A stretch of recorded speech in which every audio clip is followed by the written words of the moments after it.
Mr. Bileski to address the subcommittee. Thank you.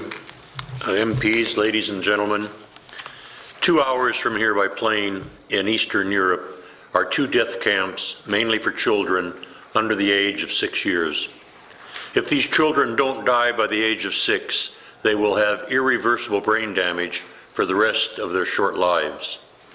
These camps have been running for 9 years.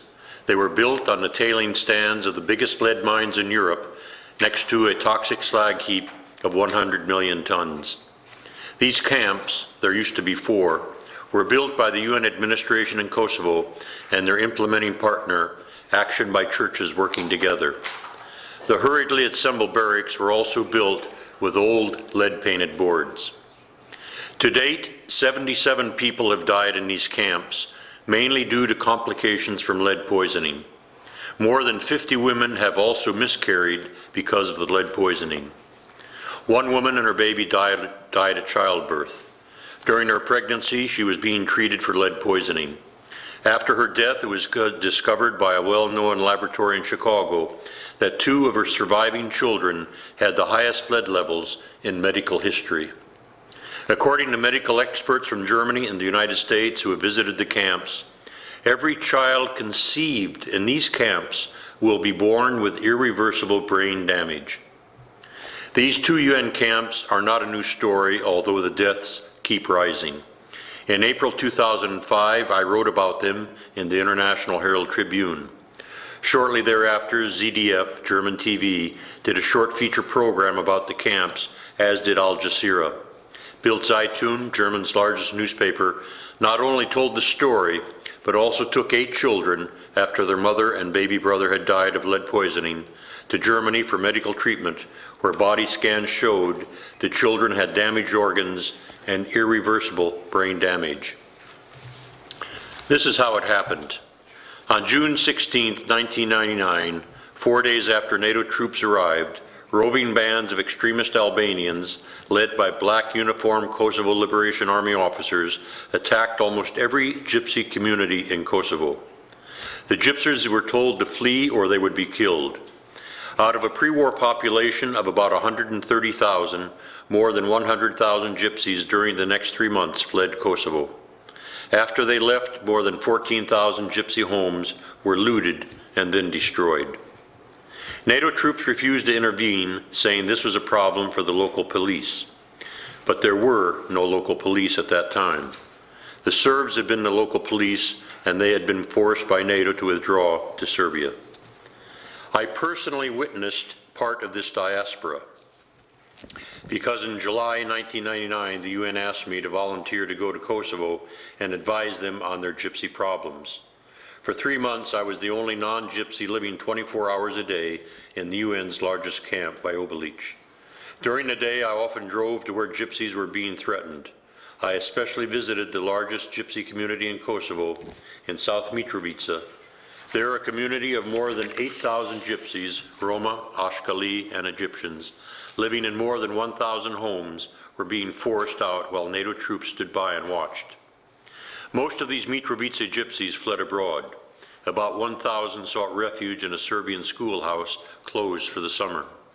For the next few months, I arranged water and food through several aid agencies for these Gypsies. In November 1999, UNHCR took charge of these schoolhouse Gypsies and moved them to 4 hurriedly built camps on toxic wasteland, the only places the UN said were available. I protested, calling attention to the UN officials and especially to the head of UNHCR in Pristina, that these toxic wastelands could be detrimental to the health of these internally displaced people. UNHCR assured me that they had signed contracts with the local municipalities and that these IDPs would be in these camps for only 45 days. At the end of 45 days, they would either have their homes rebuilt and moved back or would be taken as refugees to another country. Unfortunately, after almost 9 years and many deaths due to lead poisoning, these IDPs are still living on toxic wasteland. During the summer of 2000, the UN health officer for Mitrovica was asked by the UN Administrator, Dr. Bernard Kouchner, to do a medical survey of Mitrovica because so many UN police and French soldiers were found to have high levels of lead in their blood. In November 2000, the UN health officer, the report was presented to the UNMEC, stating that most of the people living in the city of Mitrovica were suffering from lead poisoning. The report stated that the worst affected were the gypsies living in the UN camps and recommended that the camps be evacuated and the areas fenced off so that the general public could not accidentally wander in. Dr. Bernard Kouchner, the present Foreign Minister of France, told his staff he was a medical doctor and understood the danger of lead poisoning.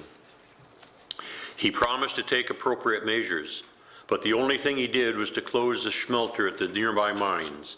He did not evacuate and close the gypsy camps as recommended by the report, although the lead levels in the camps were 3 to 4 times higher than the general population.